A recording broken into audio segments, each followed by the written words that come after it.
Hello everyone, आज हम discuss करने जा रहे हैं विराम चिन्ह के बारे में। बोलते या पढ़ते समय भावों की स्पष्टता के लिए वाक्यों के अंत या मध्य में जो विराम आते हैं उन्हें लिखते समय जिन चिन्हों का प्रयोग किया जाता है वे विराम चिन्ह कहलाते हैं।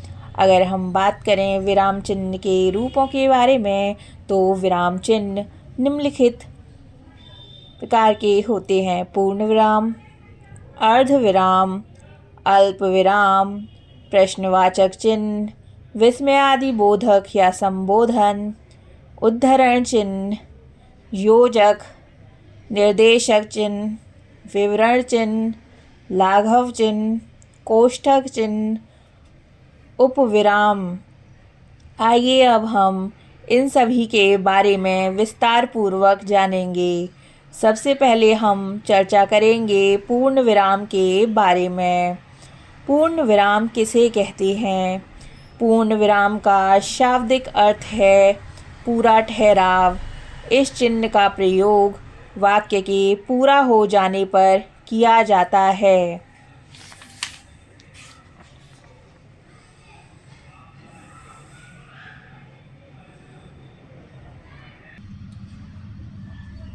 उदाहरण के लिए वाक्य है, मेरा भाई स्कूल चला गया है। इस वाक्य के अंत में पूर्ण विराम का प्रयोग किया गया है। अब हम चर्चा करेंगे अर्ध विराम के बारे में। अर्ध विराम का अर्थ है आधा ठहराव, अर्थात पूर्ण विराम की अपेक्षा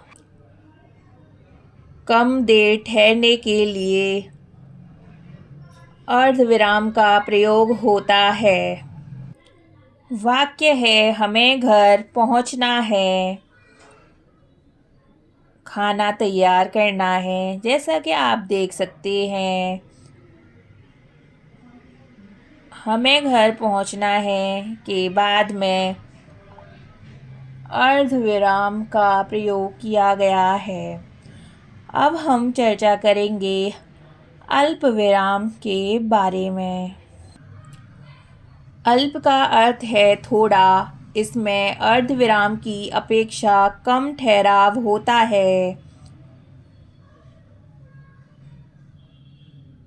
उदाहरण के लिए वाक्य है, लाभ हानि, सुख दुख, जीवन मरण विधि के हाथ में है।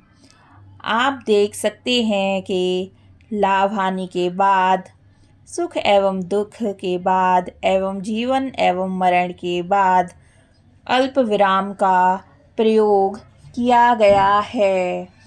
अब हम चर्चा करेंगे प्रश्नवाचक चिन्ह के बारे में।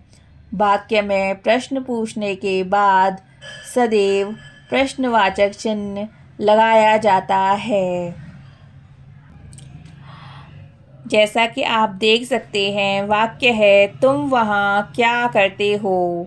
इस वाक्य के अंत में प्रश्नवाचक चिन्ह का प्रयोग किया गया है।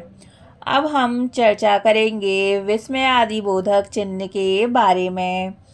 वाक्य में कोई भाववेग यथा विस्मय आदि प्रकट करने वाले या संबोधन वाले वाक्यों के बाद विस्मय आदि बोधक चिन्ह लगाया जाता है। उदाहरण के लिए वाक्य है, वाह कितना मज़ा आ रहा है।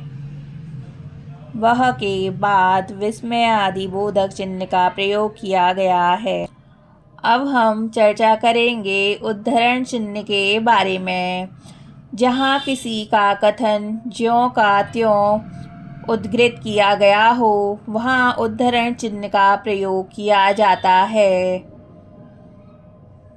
उदाहरण के लिए वाक्य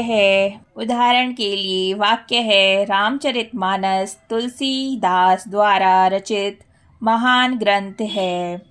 उपयुक्त वाक्य में रामचरितमानस शब्द के साथ उद्धरण चिन्ह का प्रयोग किया गया है। अब हम चर्चा करने जा रहे हैं योजक चिन्ह के बारे में। इस चिन्ह का प्रयोग शब्द युग्मों के बीच में, तत्पुरुष तथा तद्भव समास में, तुलनात्मक स्थिति में तथा अक्षर रूप में लिखी जाने वाली संख्याओं के बीच में किया जाता है।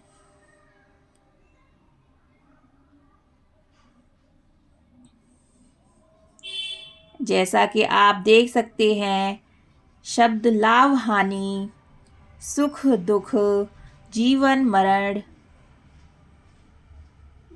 के बीच में योजक चिन्ह का प्रयोग किया गया है। अब हम चर्चा करेंगे निर्देशक चिन्ह के बारे में। निर्देशक चिन्ह का आकार योजक या विभाजक की अपेक्षा कुछ बड़ा होता है। उदाहरण की ओर संकेत करने वाले या निर्देश वाक्य के बाद प्रयुक्त होने वाला चिन्ह निर्देशक चिन्ह कहलाता है। उदाहरण के लिए वाक्य है संज्ञा के 3 भेद हैं, व्यक्तिवाचक, जातिवाचक और भाववाचक। अब हम चर्चा करेंगे विवरण चिन्ह के बारे में। जब किसी बात का उत्तर अगली पंक्ति में दिया गया हो, वहाँ विवरण चिन्ह लगाया जाता है। उदाहरण के लिए वाक्य है विवरण इस प्रकार है, इसके बाद विवरण चिन्ह का प्रयोग किया गया है। अब हम चर्चा करेंगे लाघव चिन्ह के बारे में। जब शब्दों को संक्षिप्त रूप में लिखा जाता है, तब यह चिन्ह प्रयुक्त किया जाता है। जैसे डॉक्टर के बाद लाघव चिन्ह का प्रयोग किया गया है, उसी प्रकार पंडित शब्द के आगे प्रयुक्त शब्द लाघव चिन्ह को दर्शाता है। और अब हम चर्चा करेंगे कोष्ठक चिन्ह के बारे में। इस चिन्ह का प्रयोग निम्नलिखित स्थितियों में किया जाता है। क्रमशः प्रदर्शित करने के लिए कोष्ठक चिन्ह का प्रयोग किया जाता है।